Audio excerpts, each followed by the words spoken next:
ಮಾಜಿ ಪ್ರಧಾನಿ ಡಾಕ್ಟರ್ ಮನಮೋಹನ್ ಸಿಂಗ್ ಅವರ ನಿಧನದ ಹಿನ್ನೆಲೆ ಮುಂದೂಡಲಾಗಿದ್ದ ಜೈ ಬಾಪು ಜೈ ಭೀಮ್ ಜೈ ಸಂವಿಧಾನ ಸಮಾವೇಶವನ್ನು ಜನವರಿ 21ರಂದು ನಡೆಸಲು ನಿರ್ಧರಿಸಲಾಗಿದೆ ಎಂದು ಕೆಪಿಸಿಸಿ ಅಧ್ಯಕ್ಷ ಡಿಕೆ ಶಿವಕುಮಾರ್ ಅವರು ತಿಳಿಸಿದರು.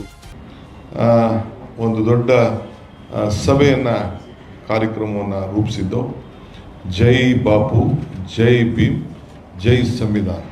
ಬೆಂಗಳೂರಿನ ಕೆಪಿಸಿಸಿ ಕಚೇರಿಯಲ್ಲಿ ನಡೆಸಿದ ಸುದ್ದಿಗೋಷ್ಠಿಯಲ್ಲಿ ಮಾತನಾಡಿದ ಅವರು, ಗಾಂಧೀಜಿ ಅವರು ಕಾಂಗ್ರೆಸ್ ಅಧ್ಯಕ್ಷರಾಗಿ ಅಧಿಕಾರ ವಹಿಸಿಕೊಂಡು ಕಳೆದ ಡಿಸೆಂಬರ್ 26ಕ್ಕೆ 100 ವರ್ಷ ತುಂಬಿದ ಹಿನ್ನೆಲೆಯಲ್ಲಿ ಆಯೋಜಿಸಲಾಗುತ್ತಿರುವ ಸಮಾವೇಶದ ಅಂಗವಾಗಿ ಬೆಳಗಾವಿಯ ಸುವರ್ಣ ವಿಧಾನಸೌಧದ ಆವರಣದಲ್ಲಿ ಗಾಂಧಿ ಪ್ರತಿಮೆ ಅನಾವರಣ ಮಾಡಲಾಗುವುದು ಎಂದು ತಿಳಿಸಿದರು.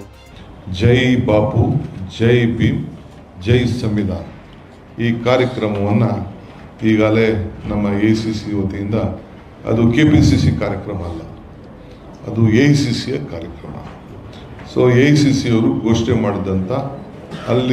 ಮಾಡಿದಂಥ ಒಂದು ಕಾರ್ಯಕ್ರಮ ಜೈ ಬಾಪು ಜೈ ಭೀಮ್ ಜೈ ಸಂವಿಧಾನದ ಒಂದು ಸಮಾವೇಶ.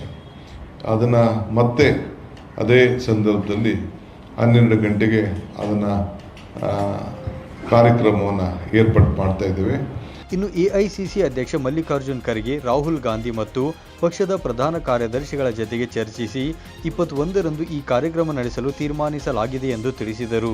ಇನ್ನು ಈ ಕಾರ್ಯಕ್ರಮದ ಸಿದ್ಧತೆಯ ಕುರಿತು ಜನವರಿ 13ರಂದು ಸಿಎಂ ಹಾಗೂ ಎಐಸಿಸಿ ಪ್ರಧಾನ ಕಾರ್ಯದರ್ಶಿ ರಣದೀಪ್ ಸಿಂಗ್ ಸುರ್ಜೇವಾಲಾ ಅವರ ನೇತೃತ್ವದಲ್ಲಿ ಪೂರ್ವಭಾವಿ ಸಭೆ ನಡೆಯಲಿದ್ದು, ಕೆಪಿಸಿಸಿ ಸದಸ್ಯರು, ಶಾಸಕರು, ಸಚಿವರು, ಬ್ಲಾಕ್ ಕಾಂಗ್ರೆಸ್ ಸದಸ್ಯರು ಸೇರಿದಂತೆ ಎಲ್ಲರೂ ಈ ಸಭೆಯಲ್ಲಿ ಭಾಗಿಯಾಗಲಿದ್ದಾರೆ ಎಂದು ಮಾಹಿತಿ ನೀಡಿದರು.